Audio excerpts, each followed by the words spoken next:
Bismillahirrahmanirrahim. Assalamualaikum warahmatullahi wabarakatuh. Hamdan wa syukran lillah, amma ba'd. Bishrah li sadri wa yassir li amri wahlul 'uqdatam min lisani yafqahu qawli. Puji syukur kita panjatkan kehadirat Allah Subhanahu wa taala yang telah memberikan kita nikmat sehat, nikmat iman, nikmat kekuatan, sehingga hari ini kita bertemu pada pertemuan pertama di mata pelajaran IPS. Sekalipun inilah pertemuan pertama dan hanya melalui media yang sangat terbatas, tapi tidak membatasi kita atau tidak menyurutkan semangat kita dalam belajar begitu. Salawat serta salam semoga kita curahkan kepada Nabi Allah Muhammad SAW. Jadi hari ini adalah hari Selasa, di mana hari ini kita belajar mata pelajaran IPS, itu ilmu pengetahuan sosial. Mungkin dari Anda sekalian mata pelajaran IPS itu mungkin asing bagi Anda sekalian. Nah, mungkin ada yang bertanya, Ustaz, mapel IPS itu apa, Ustaz? Nah, jadi mapel IPS itu adalah mata pelajaran ilmu pengetahuan sosial. Apa itu sosial, Ustaz? Nah, sosial itu berbicara tentang masyarakat. Masyarakat itu seperti apa, Ustaz? Jadi masyarakat itu seperti misalnya nelayan, petani, guru, pekerja kantoran, dan lain sebagainya. Nah, jadi orang seperti orang tua kita, ibu kita, ayah kita, ustadz kita, nenek kita, itu adalah bagian dari masyarakat. Nah, masyarakat itu meliputi unsur-unsurnya, itu meliputi manusia. Jadi termasuk nenek kita, ibu kita, ayah kita, anak itu adalah termasuk pemeran dari masyarakat. Nah, jadi manusia yang ada di sekeliling kita itu adalah bagian dari masyarakat. Nah, jadi sosial itu berbicara tentang masyarakat, berbicara tentang manusia. Nah, jadi selama kita belajar IPS, ilmu pengetahuan sosial, maka kita berbicara tentang masyarakat dan tentang manusia itu. Nah, pada pertemuan pertama kita belajar tentang ruang dan interaksi ruang. Nah, pada bab 1 itu manusia, tempat dan lingkungan. Nah, jadi hari ini kita belajar tentang pengertian ruang dan interaksi antar ruang. Nah, mungkin ada yang bertanya, ruang itu apa, Ustaz? Nah, ruang itu apa, Ustaz? Jadi ruang itu adalah sesuatu yang ada di bumi yang merupakan seperti air, tanah, angin, gunung, danau, sungai, dan lain sebagainya. Nah, itu. Jadi dan setiap makhluk hidup itu memerlukan ruang untuk melangsungkan kehidupannya. Jadi makhluk hidup itu seperti manusia, seperti binatang, dia memerlukan yang namanya ruang, dia memerlukan tempat. Nah, yang tadi ruang itu termasuk tadi apa? Tanah, gunung, air, sungai, danau. Nah, seperti inilah yang dibutuhkan namanya makhluk hidup seperti manusia dan binatang. Nah, tanpa adanya ruang, maka manusia dan makhluk hidup itu tidak memiliki tempat untuk hidup. Ruang adalah tempat di permukaan bumi secara keseluruhan maupun hanya sebagian yang digunakan oleh makhluk hidup untuk tinggal. Nah, itu. Nah, dan setiap ruang itu memiliki perbedaan, memiliki ciri-cirinya atau memiliki karakter tersendiri. Misalnya di Parepare, wilayah Parepare, dia memiliki ruang misalnya pegunungan dan lautan. Jadi otomatis tidak di Parepare itu ada laut, yang bisa menghasilkan yang namanya apa namanya, yang ada punya kekayaan alam, seperti kekayaan alam laut itu memiliki misalnya ikan, kita bisa mencari ikan itu sebagai nelayan. Nah, di Sidrap misalnya dia adalah wilayah penghasil padi. Nah itulah karakter tersendiri dari suatu wilayah. Jadi suatu wilayah itu mempunyai ciri-ciri tersendiri.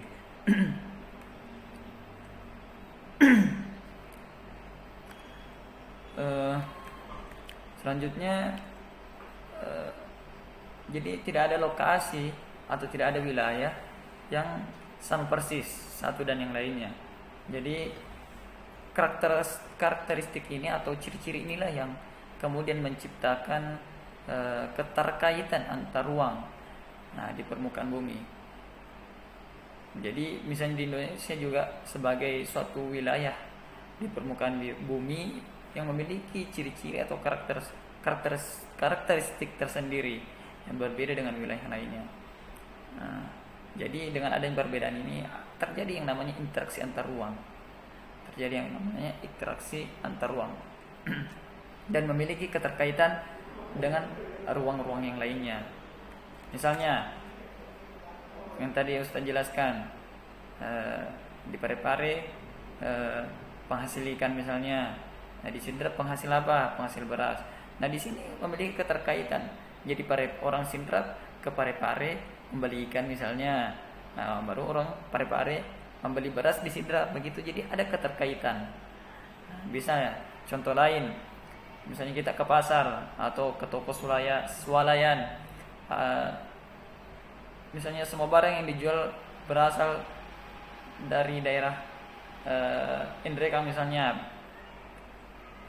Jadi yang dihasilkan Indreka itu misalnya bawang, baru di Pindrang apa beras. Jadi ada keterkaitan lagi. Berarti orang Pindrang membutuhkan yang namanya bawang, orang Indreka membutuhkan yang namanya beras. Jadi ada keterkaitan, ada ketergantungan sama lain. Sehingga inilah yang menjadi memicu terjadinya interaksi antar ruang. Nah itu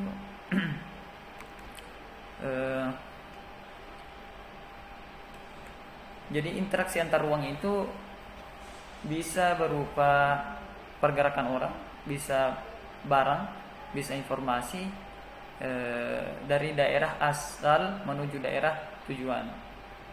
Nah, itu. Dan interaksi itu adanya suatu fenomena atau suatu yang sifatnya timbal balik. Jadi ada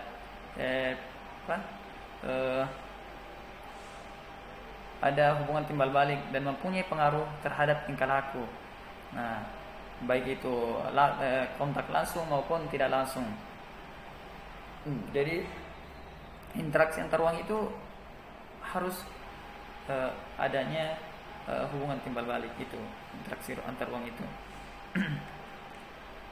Nah, bisa kita lihat ciri-ciri interaksi antar ruang itu. Jadi ciri-cirinya itu yang pertama harus saling melengkapi. Jadi interaksi antar ruang itu bisa terjadi karena adanya saling melengkapi. Seperti Ustaz tadi jelaskan bahwa misalnya orang Parepare membutuhkan ikan, orang Sidrap membutuhkan yang namanya ikan, misalnya ikan dari laut, dan orang Parepare membutuhkan yang namanya beras. Jadi ada ketergantungan, ada suatu hubungan timbal balik, ada kondisi yang saling melengkapi. Nah itu, sehingga salah satu ciri untuk interaksi antar ruang itu yaitu saling melengkapi satu sama lain. Jadi ada perdagangan antar jual beli itu. Yang kedua, kesempatan antara. Nah, ini kesempatan antara ini merupakan suatu lokasi yang memang menawarkan alternatif lebih baik sebagai tempat asal maupun tujuan. Nah, misalnya jika seseorang ingin membeli suatu produk, maka ia memperhatikan faktor jarak dan biaya untuk memperoleh produk tersebut. Contohnya wilayah, misalnya wilayah Parepare penghasil ikan, misalnya lagi Eh, dan wilayah B ini biasanya membeli ikan di tempat di wilayah membeli ikan di Parepare. Namun kemudian diketahui bahwa di wilayah C itu juga penghasil ikan. Misalnya di Parepare penghasil ikan, kan tetapi di wilayah Wajo juga adalah penghasil ikan.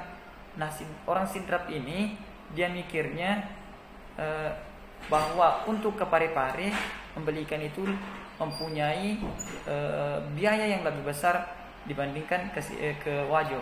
Jadi orang Sidrap ini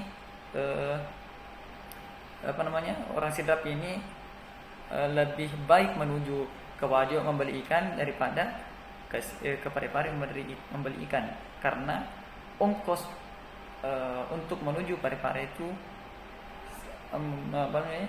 mengeluarkan biaya yang sangat besar gitu. Jadi inilah kesempatan antara yang namanya kesempatan antara.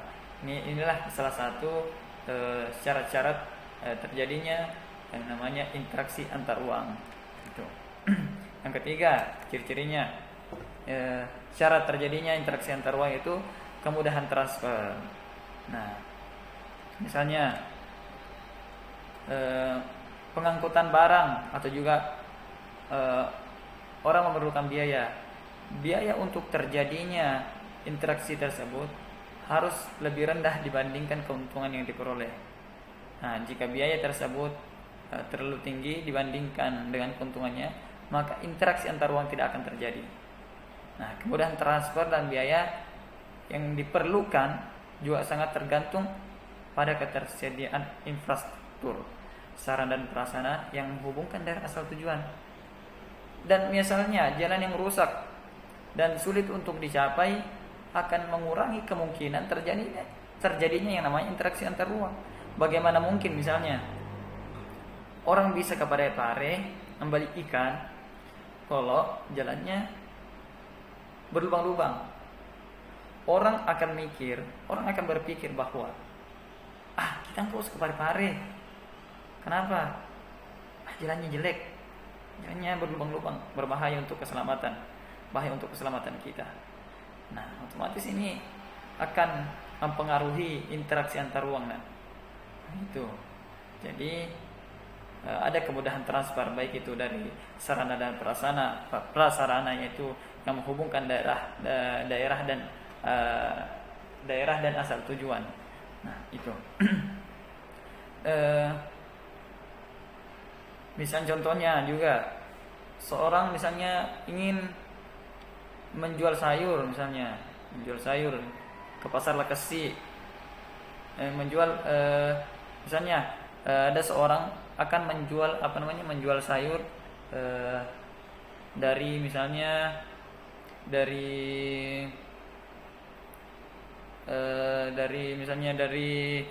Endrekang, misalnya penjual sayur dari Endrekang mau dibawa ke Parepare, karena Parepare ini sangat minim perkebunan bagian misalnya sayurannya. Jadi sayur-sayuran dari Endrekang itu ingin dibawa ke Parepare. Namun jalan menuju ke Parepare itu misalnya mengalami kerusakan sehingga tidak bisa dilalui. Akibatnya orang tidak akan membawa jualannya, tidak akan membawa sayur-sayurannya ke wilayah atau ke kota Parepare karena keterbatasan infrastrukturnya, itu jalanannya rusak sehingga tidak terjadinya yang namanya interaksi antar ruang. Mungkin itu dari Ustaz. Semoga apa yang Ustaz sampaikan dapat dimengerti dan apa yang kita pelajari hari ini ada berkahnya bagi Nanda, terlebih lagi bagi Ustaz. Barakallahu fikum.